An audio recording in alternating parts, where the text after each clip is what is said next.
नमस्कार, मैं जयकृति आप सभी दर्शकों का अन्नदाता कार्यक्रम में स्वागत करती हूं। किसान हमारे देश के अन्नदाता हैं और वे ही हमारे देश के भाग्य विधाता हैं। ऐसे ही भारतीय किसानों को खेती बाड़ी से जुड़ी हुई बहुत सी नई लाभकारी जानकारियां देने के लिए हर रोज सुबह हम आपके साथ आते हैं। तो चलिए कार्यक्रम शुरू करने से पहले देखते हैं क्या है आज के अन्नदाता में। प्रदेश में गेहूं और जौ की फसल बालियों की अवस्था पर है। मौसम में हो रहे उतार चढ़ाव के कारण फसल पर कुछ रोगों का प्रकोप देखने में आ रहा है, जिसका सीधा प्रभाव फसल की पैदावार पर पड़ता है। तो गेहूं और जौ की फसल में बालियों की अवस्था पर कौन कौन से रोग लगते हैं और इनके नियंत्रण के लिए क्या उपाय अपनाएं, आइए जानते हैं कृषि विज्ञान केंद्र टाकरडा के विषय विशेषज्ञ इरफान खान से। अभी गेहूं और जौ जो कि अपने फ्रूटिंग स्टेज पे है या बालियां बोलें तो बालियां बनना शुरू हो गई है, तो इस अवस्था में जो प्रमुख बीमारी आती है गेहूं और जौ में वो है लूज स्मट की। लूज स्मट जो डिजीज है या बीमारी है वो बीज जनित बीमारी है। किसान भाइयों, गेहूं और जौ की फसल में इस समय लूज स्मट रोग दिखाई दे रहा है। इस रोग का नियंत्रण किसान भाई तभी कर पाएंगे जब इसकी सही पहचान जानेंगे। तो सबसे पहले जानते हैं लूज स्मट रोग की पहचान के लक्षण के बारे में, जो इस प्रकार से है। अगर आपने बीजोपचार नहीं किया है उससे अगर आपके खेत में ये बीमारी का प्रकोप हो रखा है, जैसे बाली बनेगी तो बाली काली बनना, जो भी बालियां बनेगी वो काली हो जाती है। हम भाई जैसे कि ये देख रहे हैं जौ की फसल में ये जो अन्य जो बालियां हैं वो स्वस्थ है, और ये जो बाली है इसमें लूज स्मट की वजह से जो बाली खराब हो गई है और इसमें जो फंगस है उसके बीजाणु है उन्होंने बीज है उसको रिप्लेस कर दिया है। तो जैसे ही आपको जौ के खेत में गेहूं के खेत में ऐसे काले जो बालियां दिखाई दे तो उनको तोड़ के आप पॉलीथीन में या लिफाफों में इकट्ठा करके एक स्थान पे जला दें, जिससे आपकी अगले आने वाली जो फसल है वो स्वस्थ रहे। किसान भाइयों, ये तो कहावत आपने सुनी ही होगी, इलाज से बेहतर बचाव होता है, जो फसल उत्पादन में भी लागू होता है। तो जौ और गेहूं की फसल को लूज स्मट रोग से बचाने के लिए किसान भाई कौन कौन से उपायों को अपनाएं, वह इस प्रकार से है। तो इनके नियंत्रण के लिए आप क्या कर सकते हो, कोई भी आप जो रसायन या कोई भी दवाई छिड़कोगे तो उससे कोई नियंत्रण नहीं होगा। तो इसके लिए किसान जो बालियां हैं वो काली पड़ गई है उनको हाथों से इकट्ठा करें, पॉलीथीन या लिफाफों में बंद करके उनको जला दें। उससे किसान भाइयों को क्या फ़ायदा होगा कि अगले साल जब आप इन्हीं बीजों को वापस इस्तेमाल करोगे तो इसमें जो बीज जनित जो बीमारी है आपकी, वो जो आपके स्वस्थ बीज हैं उसमें नहीं मिलेगी, तो अगली आपकी जो फसल है वो स्वस्थ रहेगी। और इससे ये भी फ़ायदा है कि आसपास की जो आपकी स्वस्थ फसल है वो इस बीमारी से बच जाएगी। इस रोग की रोकथाम के लिए रोगग्रस्त पौधों को उखाड़कर जला दे। बीजों को कार्बोक्सिन 75 WP 1.5 ग्राम या कार्बेंडाजिम 50 WP 1.0 ग्राम या टेब्यूकोनाजोल 2.0 ग्राम प्रति किलोग्राम बीज की दर से बीजोपचार कर बुआई करें। तो जब भी किसान भाई अपनी गेहूं और जौ की बुआई करे तो बीजोपचार आवश्यक करें। बीजोपचार किसान भाई है वो वीटावेक्स से करें, और वीटावेक्स की जो डोज है 2 ग्राम प्रति किलोग्राम बीज के हिसाब से जो वीटावेक्स है उससे बीजों को उपचारित करें। इससे जो लूज स्मट की जो समस्या है गेहूं और जौ दोनों में ही ये समस्या है पूर्णतः नियंत्रित हो जाती है। किसान भाइयों, गेहूं और जौ की फसल में इस समय कबर स्मट रोग दिखाई दे रहा है। इस रोग का नियंत्रण किसान भाई तभी कर पाएंगे जब इसकी सही पहचान जानेंगे।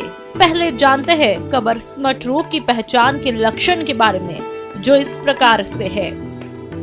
ध्वजकंठ या फ्लैग स्मट या कबर स्मट, ये रोग एक कवक से होता है। इस रोग के कारण संक्रमित पौधों की पत्तियां अधिक लंबी मुड़ी हुई दिखाई देती है, जो कि बाद में कवक बीजाणुओं के बनने से काली होकर टूट जाती है। ऐसे पौधों में बालियां नहीं बनती है, जिससे उपज कम हो जाती है। इसके अलावा जो दूसरी बीमारी गेहूं और जौ की बात करें तो कवर स्मट है। कवर स्मट में क्या होता है, ये जो काले काला जो कवर होता है वो आपके जो गेहूं या जौ के जो दाने होंगे उसको आवृत कर लेगा। किसान भाई ये जो बीमारी है इसको ये भी जैसे बीजो उपचार से आप इसको नियंत्रित पा सकते हो, और कवर स्मट के लिए जो स्प्रे है वीटावेक्स का स्प्रे करके भी ये जो बीमारी है इसका नियंत्रण पाया जा सकता है। किसान भाइयों, हम अपने अन्नदाता कार्यक्रम के माध्यम से खेती और डेयरी व्यवसाय से जुड़ी हुई तमाम जानकारियां समय समय पर आप तक पहुंचाते हैं, जिसे अपनाकर आपने लाभ भी उठाया है। आज इसी कड़ी को आगे बढ़ाते हुए जानकारी लाए हैं इनाफ योजना के बारे में। तो ये योजना किसानों के लिए किस प्रकार से है लाभकारी, आइए जानते हैं। राजकीय पशु चिकित्सालय गोविंदगढ़ जयपुर के वरिष्ठ पशु चिकित्सा अधिकारी डॉक्टर NK वर्मा से।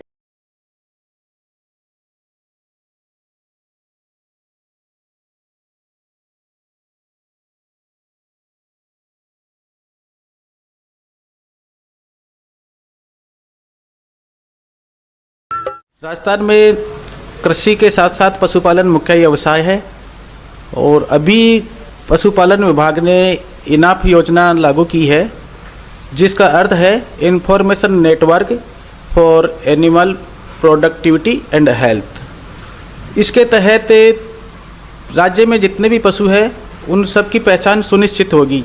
इसमें प्रत्येक पशु के टैगिंग होगी और टैगिंग के बाद में उनका पंजीकरण होगा। इसमें जिसके भी टैगिंग होगी पशु के, उसको इनाफ पोर्टल पर वो इंद्राज होती है। इससे पशु की पहचान सुनिश्चित होगी। और दूसरी बात यह है कि इसमें उसका आनुवंशिक ब्यौरा भी संधारित होगा। आनुवंशिक ब्यौरा संकलन होने से अपने उन्नत नस्ल के जो पशु हैं उनका संवर्धन होगा। दूसरी चीज़ ये है कि अपने जो भी इसके तहत टीकाकरण होगा, कृत्रिम गर्भाधान होगा, नकारा पशुओं का टीकाकरण, नकारा पशुओं का बधियाकरण जो होगा, उसको अपना जो रिकॉर्ड संधारित करते हैं उससे भी अपने को आसानी होगी। दूसरी चीज़ जो दूसरे एक राज्य से दूसरे राज्य के अंदर जो पशुओं का जो रोगों का प्रसार है, संक्रमण है, उसके ऊपर अंकुश लगेगा। और पशुपालन की जो भी योजनाएं हैं पशुपालन विभाग की, उन सारी योजनाओं का लाभ देने में पशुपालकों को आसानी होगी और उनको एक पशु की पहचान सुनिश्चित होगी। पशु को मिलेगा आधार की तरह यूनिक नंबर। पशुपालन विभाग की ओर से दुधारू गाय भैंस को टैग लगाने का अभियान शुरू किया गया है। टैगिंग के आधार पर पशुओं को आधार कार्ड की तरह ही यूनिक टैग नंबर दिए जा रहे हैं। दुधारू पशुओं को यूनिक नंबर मिलने से पशु का पूरा ब्यौरा कंप्यूटर में एक क्लिक पर सामने आ जाएगा। पशुपालन विभाग ने पशुओं के टैग लगाने का कार्य शुरू कर दिया है। इस योजना के तहत information network for animal production and health enough अभियान की तरह दुधारू पशुओं का पंजीयन कर यूनिक नंबर जारी किया जा रहा है। यह यूनिक नंबर 12 अंकों के आधार कार्ड की तरह है। शासन की ओर से प्रदेश भर में करीब 85 लाख से अधिक दुधारू पशुओं में टैगिंग की जाएगी। NPBB और NMB के तहत प्रदेश में गोवंश और भैंस वंश के प्रजनन योग्य और दुधारू पशुओं में 12 अंकों के टैग लगाने का कार्य किया जा रहा है। इनाफ पोर्टल पर टैग के माध्यम से घर बैठे ही अपन पशु की पूरी जानकारी ले सकते हैं। इससे अपने स्थानीय व वैश्विक स्तर पर ई-मार्केट विकसित होगा। इसके अलावा पशुपालन विभाग ने संबंधित संस्थाओं में टीमों का गठन किया है। वहां से संबंधित संस्थाएं हैं जो अधिकारी कर्मचारी डोर टू डोर जा करके पशुओं के टैगिंग करेंगे, उनका पंजीकरण करेंगे और इससे अपने जो भी पशुपालन विभाग की योजनाएं हैं उसको पशुपालक तक पहुंचाने में सुविधा होगी और उससे उनको आमदनी बढ़ाने में भी मदद मिलेगी। यूनिक नंबर से टैगिंग के फायदे। पशुओं के स्वास्थ्य के साथ दुग्ध उत्पादन को बढ़ावा देने के लिए यह कोड जारी किया जा रहा है। पशुओं की टैगिंग के बाद जारी यूनिक नंबर में पशुओं के कृत्रिम गर्भाधान, इलाज, उत्पादकता के आकलन के लिए रिकॉर्ड रहेगा। इसमें पशुओं का आनुवंशिक डाटा भी शामिल रहेगा। जिले की 183 पंचायतों पर यह कार्य किया जा रहा है।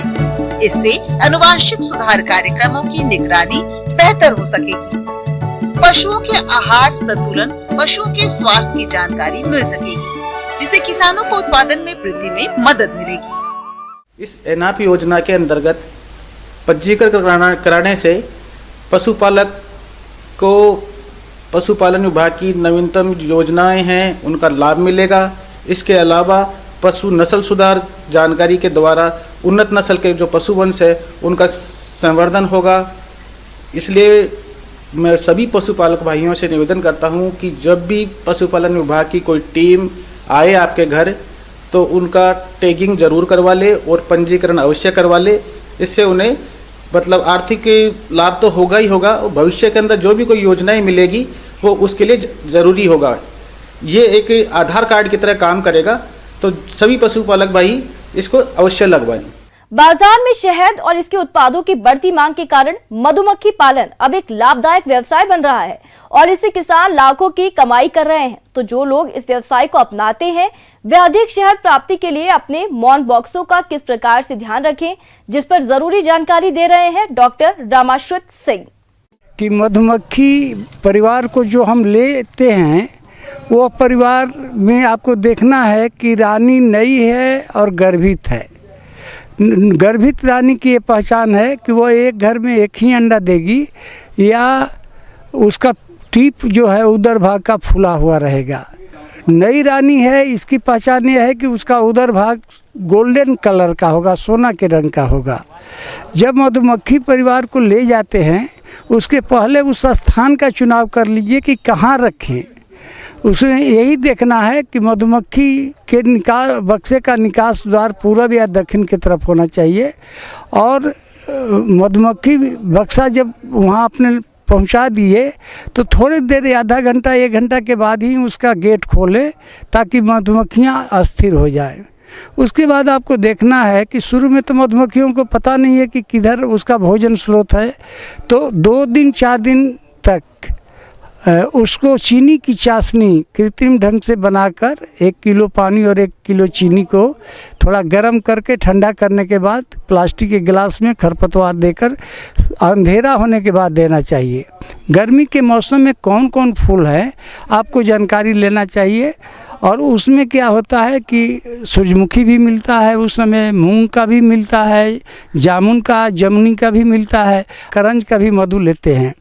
हम लोगों ने पाया है कि मधुमक्खी के बक्सा को स्थानांतरण करते हैं एक जगह से दूसरे जगह, तो उसमें भोजन एकत्र करने की क्षमता बढ़ जाती है। तो कम से कम साल में लंबा या छोटा स्थानांतरण जरूरी है।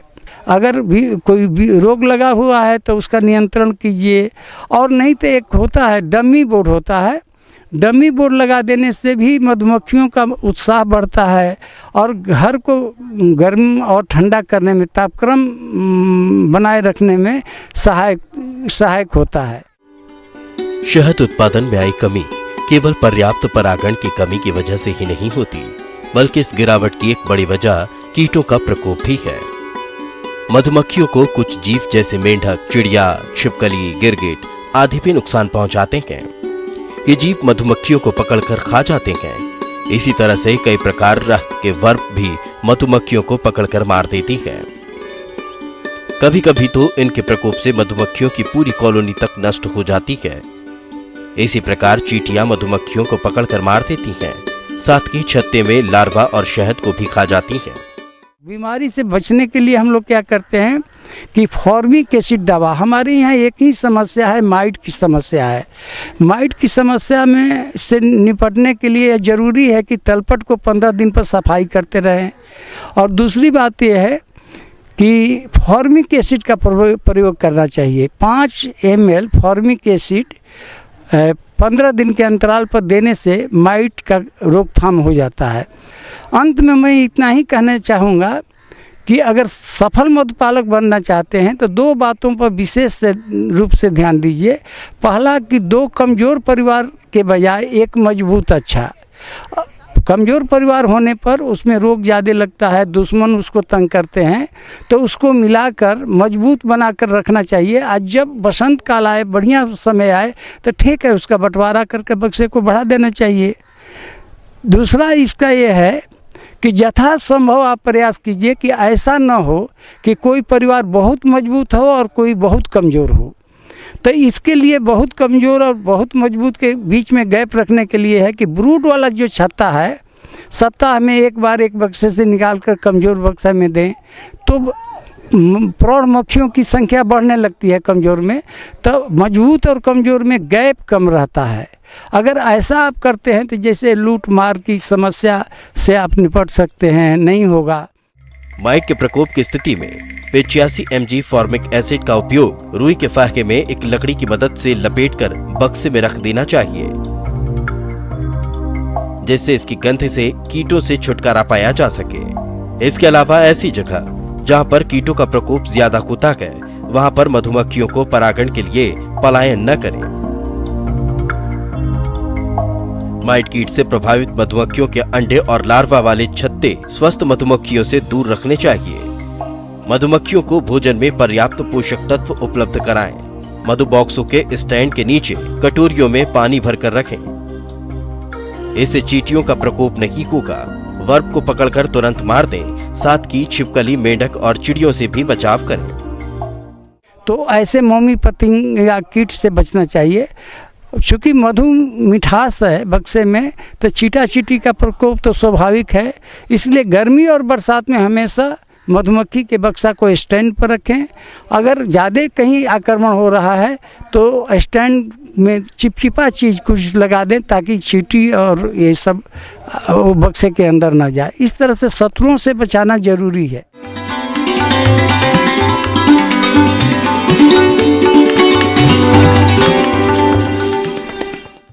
अन्नदाता हेल्पलाइन निशुल्क फोन संपर्क सेवा के माध्यम से आपके द्वारा पूछे गए प्रश्नों में से एक या दो महत्वपूर्ण प्रश्न को हम अपने कार्यक्रम में शामिल करते हैं। इसी के तहत आज का चयनित प्रश्न और उसका जवाब इस प्रकार है। निःशुल्क अन्नदाता हेल्पलाइन में आज हमने जिस प्रश्न को शामिल किया है उसे पूछा है गांव बेरा, जिला पाली के प्रहलाद सिंह ने। आपने मूंग की उन्नत किस्में और बुआई के बारे में जानकारी चाहिए है, तो इसके लिए देखिए कार्यक्रम का यह अंश। मूंग एक ऐसी दलहनी फसल है जो किसान आसानी से उगा सकते हैं। इसकी खेती जायद के टाइम में खाली खेत या तलटी जहाँ पानी भराव होता है या ऐसी जगह अनुपयोगी आप समझते हो जिसमें और चीज़ें नहीं बो रहे हो, उसके लिए जायद खाली टाइम में आप ही काफ़ी प्रॉफिट कमा सकते हैं। बीज की उन्नत किस्मों की बात है, IPM 2-3 है। इसके अलावा RMG 62 है, पूषा वैशाखी है, K851 है। और एक वैरायटी जो आप मुख्य रूप से पसंद पुराने समय से की जा रही है, ये पूषा वैशाखी और 851 बहुत ही अच्छी वैरायटी है। फसल की अच्छी बढ़वार हो, इसके लिए बुआई के 20 दिन पहले खेत में सड़ी हुई गोबर की खाद 20 टन प्रति हेक्टेयर की दर से भूमि में मिला देना चाहिए। जहां तक रासायनिक उर्वरकों की बात है तो इसका प्रयोग मृदा परीक्षण रिपोर्ट के अनुसार ही करना चाहिए। इसकी बुआई करने के लिए आपको खेत तैयार किया जाता है। खेत की तैयारी के लिए आपको ज़्यादा मेहनत करने की ज़रूरत नहीं होती है। इसमें 2 बार जुताई की जाती है क्योंकि ये फसल मुख्य रूप से दलहनी फसलों में होती है। और दलहनी फसलों के बारे में आप सभी को ध्यान है कि ये नाइट्रोजन फिक्सेशन ज़मीन के अंदर करती है। तो ये ज़्यादा वातावरण में जो नाइट्रोजन है 78% उसको देती है। इसलिए इसके अंदर ज़्यादा न्यूट्रिएंट्स वगैरह देने की भी ज़रूरत नहीं होती है। इसलिए इसमें खर्चा कम आता है। बुआई करते समय इसके अंदर DAP का ज़्यादा यूज किया जाता है। 90 किलो DAP और 10 किलो यूरिया इसके साथ मिला करके भेजा जाता है। मूंग की बुआई विधि और दूरी की बात करें तो इसकी बुआई लाइनों में करना अच्छा होता है। इसके लिए पंक्ति से पंक्ति और पौधे से पौधे की दूरी समान रखते हुए बुआई करनी चाहिए। इसकी सबसे पहले मैं आपको बताना चाहूँगा कि इसकी बुआई है जो मार्च के बीच में की जाती है, जिस समय की सरसों के खेत या कोई खाली खेत होते हैं उनमें आसानी से बुआई की जा सकती है। पेड़ से पेड़ की दूरी की जहाँ की बात है, इसके 10 से 15 सेंटीमीटर होती है और लाइन से लाइन की दूरी 25 से 30 सेंटीमीटर होती है। मूंग की बुआई के बाद खेत में एक मुख्य समस्या आती है खरपतवारों की। तो इसके लिए बुआई के 24 घंटे के अंदर पेंडिमेथलिन 3.3 लीटर दवा 600 लीटर पानी में घोलकर छिड़काव करें तो खरपतवारों की समस्या से 1 से 1.5 महीने तक निजात पाया जा सकता है। जहाँ तक पानी की मात्रा की बात है, इसमें 2 सिंचाई बहुत होती है। एक 40 से 45 दिन बाद में, एक करीब 65 के आसपास हो जाती है, जिसमें पोड फॉर्मेशन होती है, उस समय होती है। इसके अलावा इसकी मैच्योरिटी जो मुख्य रूप से आएगी तो आप उस समय अप्रैल करीब आपको मैंने बताया 75 से 80 दिन में मैच्योरिटी आती है, जिसमें इसकी फलियां तोड़ ली जाती है सुखा करके और इसका उत्पादन काम में लिया जाता है। इसका चारा भी काफ़ी उपयोगी है जो पशुओं के काम में लिया जाता है। किसान भाइयों, अन्नदाता आपकी सेवा के लिए संकल्परत है। कृषि संबंधित समस्या और सुझावों के लिए आप हमें इस पते पर संपर्क कर सकते हैं। प्रोड्यूसर अन्नदाता news 18 Rajasthan, Ramoji film city, Hyderabad 501512। साथ ही आप हमें ईमेल भी कर सकते हैं। हमारा ईमेल है P18 अन्नदाता राजस्थान @NW18.com। इसके अतिरिक्त आप हमें निःशुल्क हेल्पलाइन नंबर 180041922155 पर सोमवार से शनिवार सुबह 10 से शाम 4 बजे के बीच संपर्क कर सकते हैं।